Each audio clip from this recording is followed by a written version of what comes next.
Erreur fréquente lors de l'utilisation d'une surjeteuse.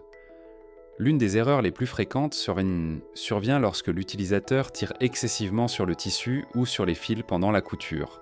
Cela n'est pas recommandé car en tirant trop fort, les fils passant par les aiguilles peuvent plier ces dernières, ce qui risque de les faire heurter les boucleurs et de les endommager. Cela pourrait entraîner une panne de la machine.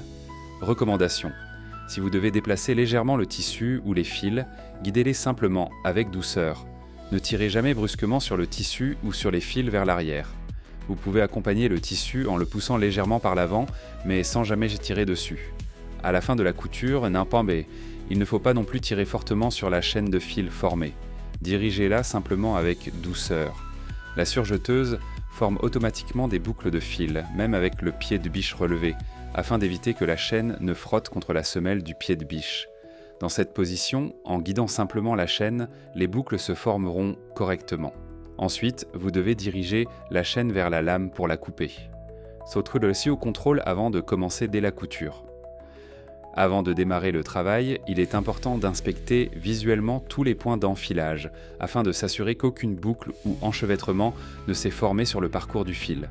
Ces boucles peuvent quand se former accidentellement, par exemple, lors du déplacement de la barre à aiguille, lors de la manipulation des fils. Dans une telle situation, il est impossible de coudre correctement. Il est nécessaire de vérifier visuellement qu'aucune boucle ne s'est formée et de démêler tout enchevêtrement avant de commencer à coudre. Les boucles peuvent apparaître à plusieurs endroits. Par exemple, dans la cloison, sur le pont du fil, sur l'extrémité du boucleur. C'est pourquoi il est toujours important de vérifier visuellement que le fil suit un cheminement droit.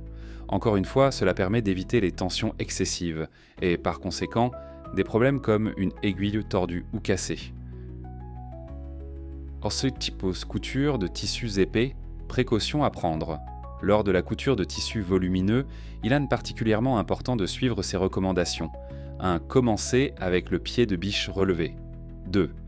Assurez-vous que la lame est fermée et positionnée au-dessus du tissu. 3. Abaissez le pied de biche sur le tissu. À ce stade, nous recommandons de réaliser quelques points manuellement, en tournant le volant vers vous afin que le tissu glisse légèrement sous le pied de biche. Pourquoi cette étape est-elle importante ? Cela permet un meilleur contact du tissu avec l'entraînement, la surface de prise en charge est plus large, cela garantit une couture régulière et uniforme. Une fois quelques points se réaliser manuellement, vous pouvez commencer à coudre avec la pédale. Dans ce cas, nous observons que le début de la couture est uniforme, tout comme la suite et la fin. Tout reste bien équilibré.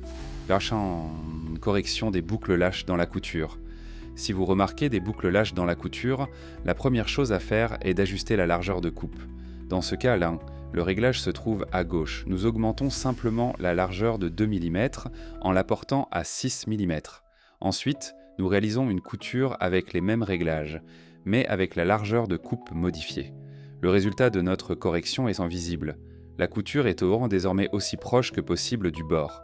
Il n'y a plus d'espace vide ou de trou dans le tissu. Les fils ne sont pas trop tendus. La couture conserve une pression uniforme. Le contour est devenu plus précis.